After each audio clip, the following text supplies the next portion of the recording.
नमस्कार. आपल्या उजनी धरण अपडेट न्यूज चॅनलमध्ये आपल्या सर्वांचं मनापासून स्वागत. आज 11 जानेवारी 2026. खरं तर पावसाळा संपल्यापासून आपण अपडेट देणं थांबवलं होतं, परंतु आता अपडेट देण्याची वेळ आलेली आहे. कारण उजनी धरणाचं पाण्याचं जे नियोजन आहे सध्याला पूर्णपणे बिघडण्याच्या मार्गावर आहे.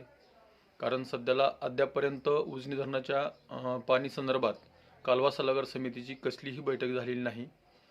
नेते, पालकमंत्री, अधिकारी, कर्मचारी सर्व निवडणुकीच्या वातावरणात गुंग झालेले आहेत. त्यामुळे उजनी धरणाच्या पाण्याचा आणि पाणी खाली सोडण्याच्या नियोजनाचा विसर सर्वांना पडलेला दिसतोय. कारण 15 ऑक्टोबर रोजी पाणी कालवा सल्लागार समितीची बैठक होणं अपेक्षित असतं. पुढील उन्हाळ्याचं आवर्तन कोणत्या महिन्यात किती सोडायचं, कोणत्या योजनेला किती पाणी सोडायचं याचे नियोजन केलं जातं. परंतु 15 ऑक्टोबरपासून अद्यापर्यंत 15 जानेवारी जवळपास 3 महिने झालं तरी पाणी कालवा सल्लागार समितीची कसलीही बैठक नाही.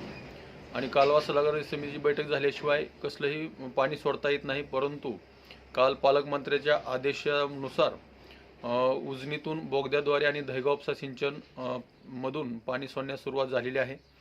बोगद्यातून 100 क्युसेकचा विसर्ग सध्याला चालू केला आहे आणि दहेगाव उपसा सिंचन हे 40 क्युसेकचा विसर्ग सध्याला चालू आहे. परंतु सध्याला गेल्या 2-3 महिन्यामध्ये कालव्यावर अवलंबून असणारी शेती पूर्णपणे वाळून गेलेली आहे. तिथं खरं तर पाण्याची गरज असताना आणि नियोजन झालेलं नाही. परंतु 15 तारखेच्या आसपास पाणी सुटलं पाहिजे तरच पुढील काळामध्ये शेती वाचेल, शेतातील पिकं वाचतील.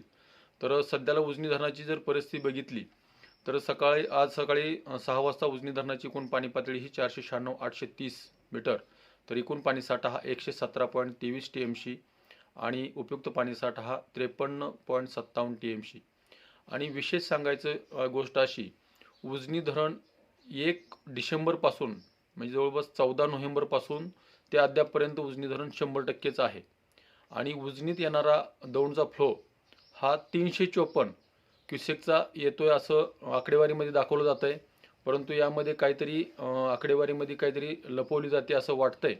कारण 1.5 महिन्यामध्ये जवळपास उजनी धरणाचं बाष्पीभवनातून जवळपास 1.5 TMC पाणी बाष्पीभवनातून गेलेलं आहे. तरीही उजनी धरण 100% कसं राहिलं?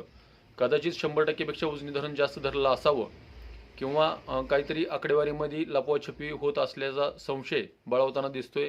गेल्या 2 महिन्यापासून 100% उजनी धरण आहे आणि बाष्पीभवनाचा वेगही वाढताना दिसतोय आणि विसर्गही 354 क्युसेकचा विसर्ग दाखवला जातोय.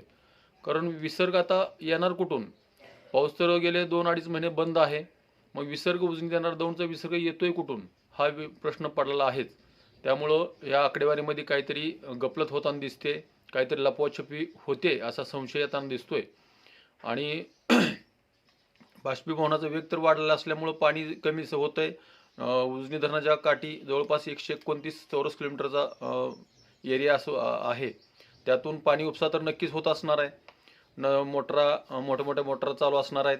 त्यामुळे पाणी कमी होणं अपेक्षित होतं. परंतु 100%वर उजनी धरण अद्यापर्यंत दाखवलं आहे. कदाचित कालवा सल्लागार समितीची बैठक होईपर्यंत उजनी धरण 100% दाखवण्याचा यांचा मानस असावा. आणि फ्लो असेल असं मला तरी वाटत नाही. कारण कुठेही कोणताही नदीचं पाणी वाहताना दिसत नाही. त्यामुळं उजनीची ही लपवाछपी थांबवली पाहिजे. उजनीतून कालव्याद्वारे पाणी सोडलं पाहिजे. शेतीला पाणी मिळालं पाहिजे. नाहीतर उजनी धरणात पाणी असूनही शेती पाण्याविना राहील अशीच जर नियोजन झालं तर उजनीत पाणी असूनही शेतकरी पाण्याकडे आस लावून बसलेला आहे. आणि शेतकऱ्यांनीही आपण पाणी मागणी अर्ज भरणं गरजेचं आहे. कारण पाणी मागणी अर्ज आपण भरला तरच पुढचं पाणी आपल्या वाट्याचं आपल्याला राखून ठेवलं जाईल. नाहीतर पाणीची गरज नाही असं समजून कागदोपत्री आपलं पाणी दुसरीकडे वळवण्याची शक्यता नाकारता येत नाही. तर अशाच उजनीच्या ताज्या घडामोडीसाठी, ताज्या अपडेटसाठी आपल्या उजनी धरण अपडेट न्यूज चॅनलला लाईक करा, सबस्क्राईब करा, शेअर करा. उजनी धरण अपडेटसाठी बेंबळेहून सिद्धेश्वर शिंदे. धन्यवाद.